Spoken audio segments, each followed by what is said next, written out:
علی بھائی اگلا سوال ہے۔ ہم نے بچپن سے ایک واقعہ سن رکھا ہے کہ حضرت آدم علیہ السلام کے دو بیٹے تھے، قابیل علیہ السلام اور حابیل علیہ السلام۔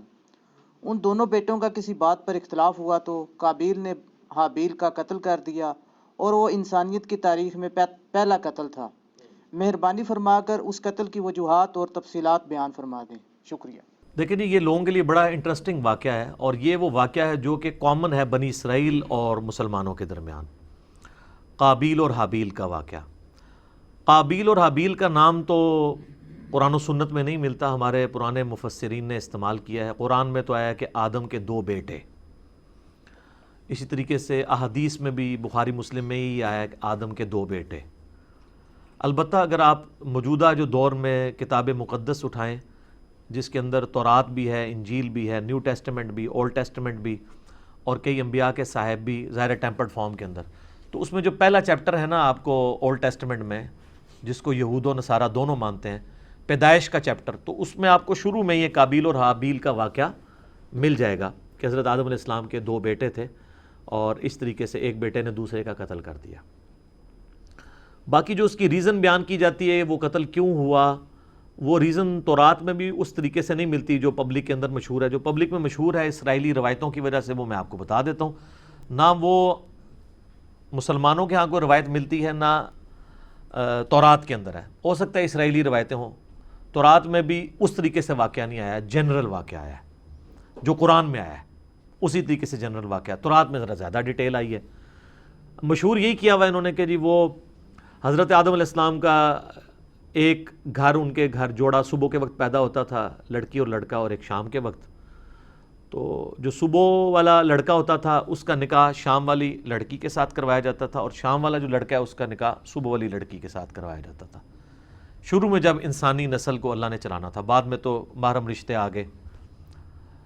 تو وہ کہتے ہیں کہ جی قابیل کے ساتھ جو لڑکی پیدا ہوئی تھی وہ خوبصورت تھی، اور جو حابیل کے ساتھ پیدا ہوئی تھی وہ اتنی خوبصورت نہیں تھی۔ تو جب رشتے کی باری آئی تو قابیل نے کہا نہیں، میں تو اس کے ساتھ ہی نکاح کروں گا، اور اللہ کے حکم کو توڑنے کی کوشش، یعنی اسرائیلی روایت میں آپ کو بیان کر رہا ہوں۔ اس کے اوپر پھر ان کے درمیان ٹھن گئی، اور اس کے بعد جو کچھ ہے نا وہ قرآن میں بھی ہے، تورات کے اندر بھی ہے، کہ دونوں نے اللہ کے حضور اپنی نظر پیش کی۔ یہ آپ کو پورا واقعہ جو ہے نا سورۃ المائدہ کے اندر آیت نمبر 27 سے لے کر 32 تک مل جائے گا، وہ آپ پڑھ لیجئے گا۔ سورۃ المائدہ آیت نمبر 27 سے لے کر 32 تک۔ تو تورات میں یہ ملتا ہے کہ جو قابیل تھے وہ کھیتی باڑی کرتے تھے زمین میں، اور حابیل جو ہے وہ بھیڑ بکریاں چڑھایا کرتے تھے۔ تو دونوں نے کہا ٹھیک ہے، ہم اللہ کے حضور قربانی پیش کریں گے، جس کی قربانی قبول ہو گئی نا اس کا موقف صحیح ہوگا۔ تو جو کسان تھا ظاہر ہے اس نے اپنی کھیتی پیش کرنی تھی، اس نے وہ اللہ کے سامنے پیش کی، اور حابیل جو تھا اس نے جو بھیڑ بکریاں یا کوئی مینڈا جو پالا تھا وہ دے دیا۔ وہ کہتے ہیں جی وہی مینڈا تھا جو اللہ نے اٹھا کے رکھ لیا، اور بعد میں حضرت ابراہیم علیہ السلام کے لیے وہ جو حضرت اسحاق کے لیے نازل ہوا بقول ان کے، اور ہمارے نزدیک حضرت اسماعیل کے لیے وہی مینڈا اتارا گیا تھا۔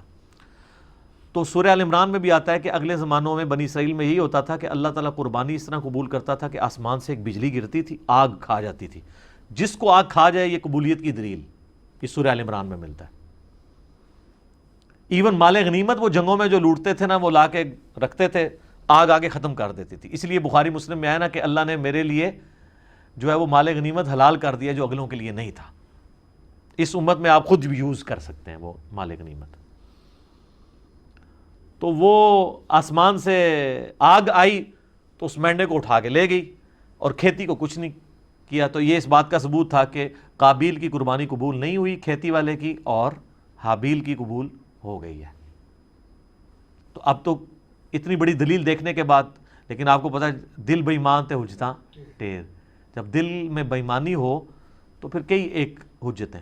تو قرآن یہ بتاتا ہے کہ اے نبی علیہ السلام ان الفاظ کے ساتھ، ان کے سامنے میں چلیں وہ موٹے موٹے آپ کو عربی کے بغیر ہی نا ڈائریکٹ ترجمہ کر دیتا ہوں تاکہ ہمارا ٹائم بچ جائے، کہ جو اللہ تعالیٰ نے الفاظ استعمال کیے ہیں اس واقعے کے اعتبار سے۔ ہاں جی، اعوذ باللہ من الشیطان الرجیم، بسم اللہ الرحمن الرحیم۔ وَاتْلُ عَلَيْهِمْ نَبَأَ ابْنَيْ آدَمَ بِالْحَقِّ، اے نبی علیہ السلام ان سے بیان کرو آدم کے دو بیٹوں کا واقعہ حق کے ساتھ۔ آگے میں اس کا صرف ترجمہ پیش کرتا ہوں۔ جب دونوں نے قربانی پیش کی اللہ کے حضور، اللہ نے ایک کی قبول کر دی، دوسرے کو کی قبول نہیں کی، تو وہ غصے میں آ کے اس نے کہا میں تمہیں قتل کروں گا۔ تو اس نے کہا کہ اللہ تعالیٰ صرف پرہیزگاروں سے ہی قربانی قبول کرتا ہے، اور اگر تو نے مجھے قتل کرنے کے لیے ہاتھ بڑھایا تو میں اپنا ہاتھ تجھے قتل کرنے کے لیے نہیں بڑھاؤں گا، کیونکہ میں اللہ سے ڈرتا ہوں جو تمام جہانوں کا پالنے والا ہے۔ میں چاہتا ہوں کہ تو اپنے گناہ کا بوجھ بھی اٹھا اور میرا بوجھ، یعنی مجھے قتل کرنے کا بوجھ بھی تیرے اوپر پڑ جائے اور تو دوزخیوں میں سے ہو جائے، اور یہی ظالموں کی سزا ہے۔ یعنی تو ایسا ظالم ہے کہ تو نے اللہ کی بات نہیں مانی، تو میں تو چاہتا ہوں کہ تیرے ساتھ یہی ہو۔ تو اللہ تعالیٰ فرماتا ہے کہ اس کے نفس نے اسے ابھارا کہ اپنے بھائی کو قتل کر دے، پھر اس کے بعد وہ پھر خسارہ پانے والوں میں سے ہو گیا۔ پھر اس کو یہ پتہ نہیں چل رہا تھا کہ میں لاش کیسے سنبھالوں، کیونکہ اس کے پیچھے یہ انسانیت کا پہلا قتل تھا۔ بخاری مسلم میں حدیث ہے جب بھی کسی کو ظلماً قتل کیا جاتا ہے نا، تو آدم کے اس بیٹے پہ بھی اس کا وبال پڑتا ہے، کیونکہ اس نے وہ بات شروع کی تھی۔ جو بدعت شروع کرے گا اس کے اوپر بھی وبال ہوگا، اور اس کے اپنے وبال میں بھی کمی نہیں آئے گی جس نے یہ کام کیا۔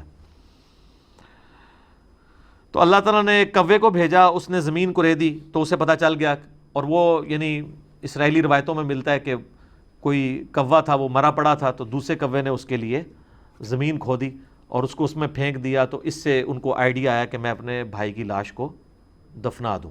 اس سے پہلے تو پریسیڈنٹ کوئی نہیں تھا۔ تو جو لوگ احادیث میں آئے ہوئے واقعات کا مذاق اڑاتے ہیں تو ہم ان سے کہتے ہیں قرآن میں تو آج تک ہم نے فزیکلی ایکسپیرینس میں تو کبھی کوے کو دوسرے کوے کو دفناتے ہوئے نہیں دیکھا۔ یہی واقعہ اگر بخاری مسلم میں ہوتا ہے انہوں نے مذاق اڑانا تھا، تو وہ کہیں گے نہیں یہ اسپیشل کیس تھا، اللہ نے سکھانے کے لیے کیا، تو اللہ کر سکتا ہے، معجزہ ہے۔ تو پھر اس طرح کے جو واقعات بخاری مسلم میں آتے ہیں وہ بھی معجزات کے طور پہ ہوتے ہیں، ان کا مذاق نہیں اڑانا چاہیے۔ تو پھر اس نے کہا ہے افسوس، میں اپنے بھائی جیسا نہیں ہوں، میں اس کوے جیسا نہیں ہو سکا کہ اپنے بھائی کو دفنا سکتا۔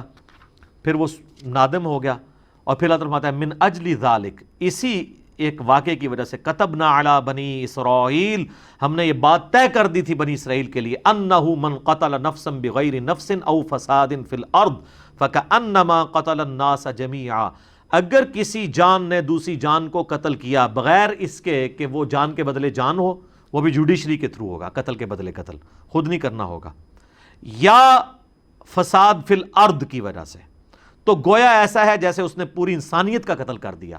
وَمَنْ أَحْيَاهَا فَكَأَنَّمَا أَحْيَا النَّاسَ جَمِيعًا، اور جس نے کسی ایک انسان کی بھی جان بچا لی گویا اس نے پوری انسانیت کی جان بچا لی۔ یہ وہ حصہ ہے جو ڈاکٹروں نے ہاسپٹلس کے باہر لکھا ہوتا ہے، اور اندر جو ہے وہ آپ سے ہزاروں روپے ہتھیارے ہوتے ہیں، جی ایک جان کو بچایا تو پوری انسانیت کو بچا لی۔ الا ماشاء اللہ، ڈاکٹر ہم سے ناراض ہو جاتے ہیں جب ہم مولویوں کے بارے میں بولتے ہیں، اس وقت نہیں ناراض ہوتے۔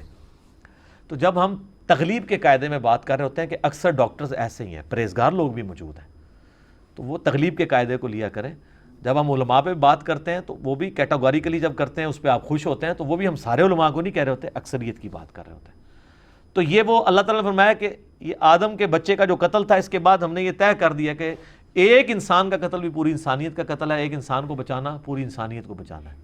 تو یہ وہ واقعہ تھا قابیل اور حابیل کا، اور اکثر لوگوں کو یہ یاد نہیں رہتا ہے یہ قاتل کون تھا، قابیل تھا یا حابیل تھا۔ بھئی قاتل قاف الف ہے تو قابیل میں بھی یہی ہے، اور حابیل ہلاک ہا سے شروع ہوتا ہے، حابیل ہلاک ہوا ہے اور قابیل قاتل ہے۔ تو یہ یاد رکھنا آپ کو آسان ہے کہ قابیل قاتل اور حابیل ہلاک ہوا اس کے ہاتھوں، آسان طریقے نا۔ یہ ایک مدنی ٹوٹکا آپ کو بتا دیں، یاد کرنا۔ باقی وہ جو ڈیٹیلز ملتی ہیں نا کہ وہ چکر تھا، تورات میں بھی ایون نہیں ملتا کہ وہ کوئی لڑکی والا چکر تھا۔ ہو سکتا ہے بعد میں کسی نے اس کو، جس طرح آپ دیکھیں ارطغرل ڈرامہ ہے، اب وہ ارطغرل تو ایک ہیرو ہے لیکن اس کے اندر اتنی لو سٹوریز انہوں نے ڈال کے نا اسے ایک رومانس پیدا کرنے کی کوشش کی ہے تاکہ نوجوان نسل دیکھے۔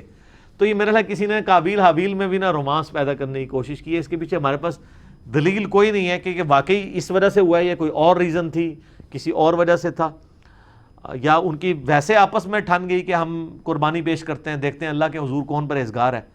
کیونکہ اگر یہ واقعہ اس طریقے سے ہوتا تو یہ تو بہت بڑا واقعہ تھا، قرآن میں اس طریقے سے اس کو رپورٹ ہونا چاہیے تھا، اور قرآن میں اگر نہیں ہوا تو تورات میں بھی نہیں۔ میں نے اسپیشلی یعنی تورات اس حوالے سے کئی دفعہ دیکھی ہے، تو اچھا اس میں آپ کو لفظ قابیل نہیں ملے گا، قائن ملے گا، اور حابیل حابیل ہی ملے گا. تو بعض اوقات جیسے اب مکہ کی پروننسیشن بکہ بھی ہے, تو ایک لفظ کی 2-3 پروننسیشن بھی ہوتی ہیں, ہو سکتا ہے وہ والی پروننسیشن بھی ملتی ہو. لیکن تورات کے اندر شروع میں چیپٹر ہے پیدائش, اس کے بھی تورات کھولتے ہی 3-4 صفحے پہ آپ کو یہ واقعہ ملے گا, اس میں بھی صرف قربانی کا ذکر ہے کہ دونوں نے کہا ہم قربانی کرتے ہیں تو دیکھتے ہیں کس کی قبول ہو. کوئی لڑکی لڑکے والا چکر ہی کوئی نہیں اس کے اندر موجود.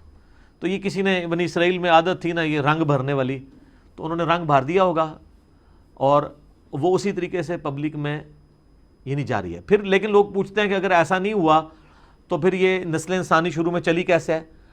نسل انسانی یقیناً شروع میں تو یہ جو آج ہم کہتے ہیں کہ بہن جو ہے وہ محرم ہے, تو یہ کس وجہ سے کہتے ہیں؟ اللہ نے اسے حکم کے طور پہ نازل کیا ہے. اگر یہ حکم نہ ہو تو یہ محرم والا معاملہ نہ ہوتا. تو شروع میں یقیناً کسی چیز کو چلانے کے لیے اس وقت شریعت کے احکام ڈیفرنٹ تھے, وقت کے ساتھ ساتھ شرعی احکام بدلے ہیں. نبی علیہ السلام کی مبارک شریعت میں کئی چیزیں جو حلال ہیں پہلے حرام تھی. بخاری مسلم میں آتا ہے کہ جی نبی علیہ السلام فرمایا اللہ نے میرے لیے پوری زمین سجدہ گاہ کی ہے, پہلے نہیں ہوتی تھی سجدہ گاہ. لوگ سفر پہ بھی جاتے تھے, ساری نمازیں اکٹھی کر کے رکھتے تھے, پھر گھر آ کے یا کوئی مسجد ملتی تھی وہاں جا کے پڑھتے تھے. جی کتنا مشکل کام تھا. مال غنیمت حلال کر دیا گیا نبی علیہ السلام کے لیے, اگلے لوگوں کے لیے حلال نہیں تھا. تو شریعت میں احکامات اس زمانے میں یہ چیز ہوگی کہ جو حضرت آدم علیہ السلام کی جو اولاد پیدا ہوئی ہے, اور باقی یہ کہنا کہ صبح پیدا ہوتی تھی شام تک جوان ہو جاتی تھی, اس کی کوئی دلیل نہیں ملتی.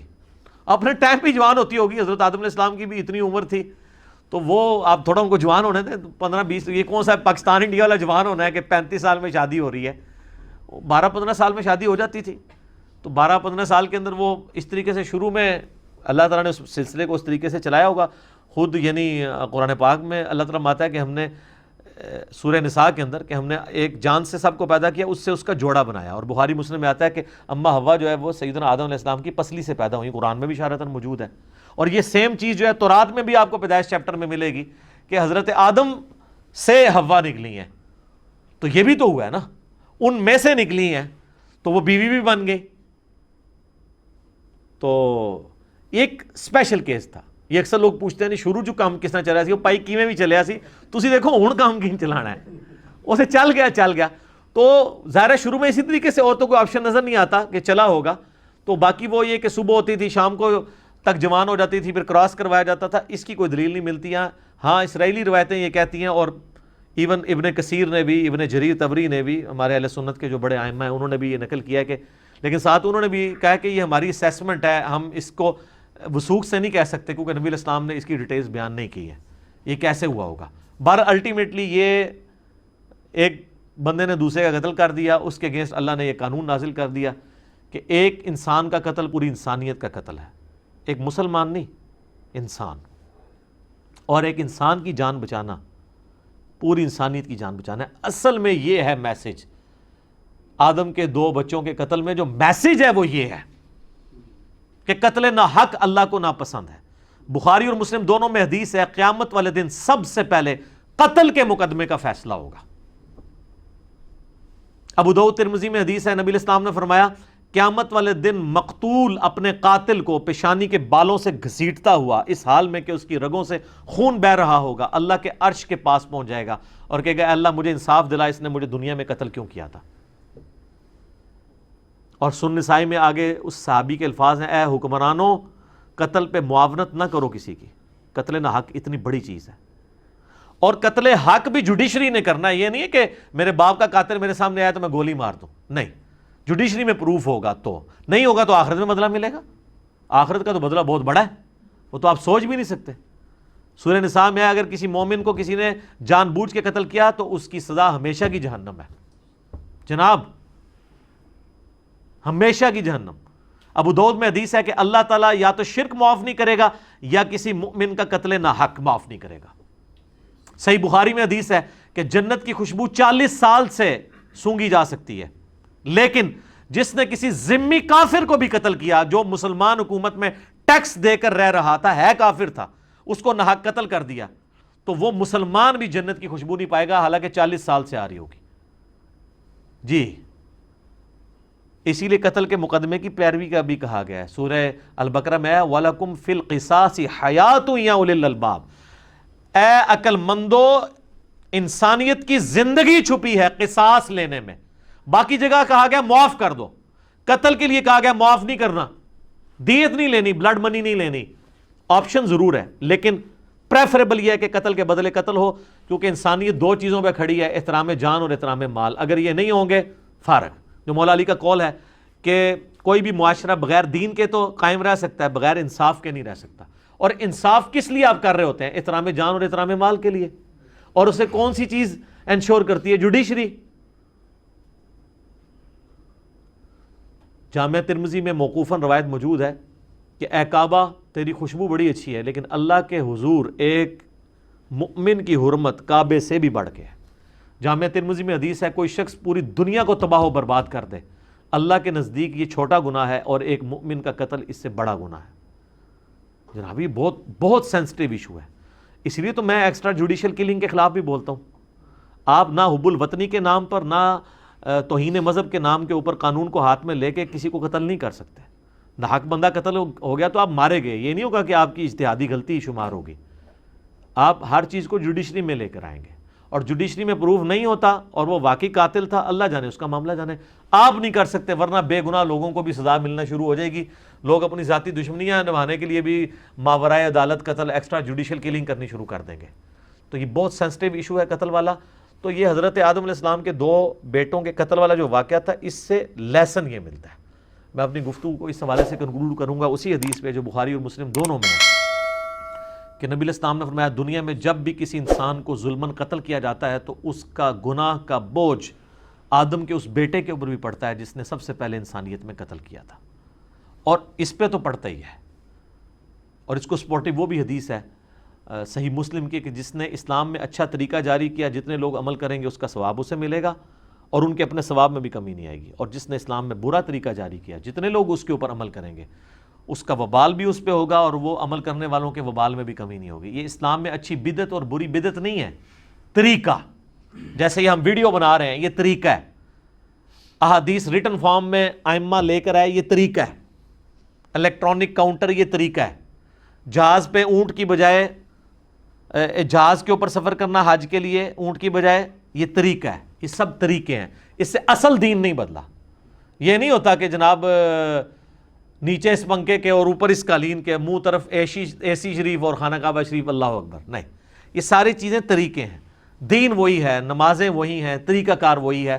باقی جو دین کو سپورٹیو طریقے ہیں نا، وہ جو بھی اسلام میں کرے گا اس کو ثواب ملے گا. تو یہ برا طریقہ اس نے جاری کیا تھا، قیامت تک قابیل کے اوپر اس کا وبال رہے گا. وَلِعِیاذُ بِاللَّهِ تعالیٰ. اللہ تعالیٰ ہمیں اس گناہ سے محفوظ فرمائے. آمین ثم آمین.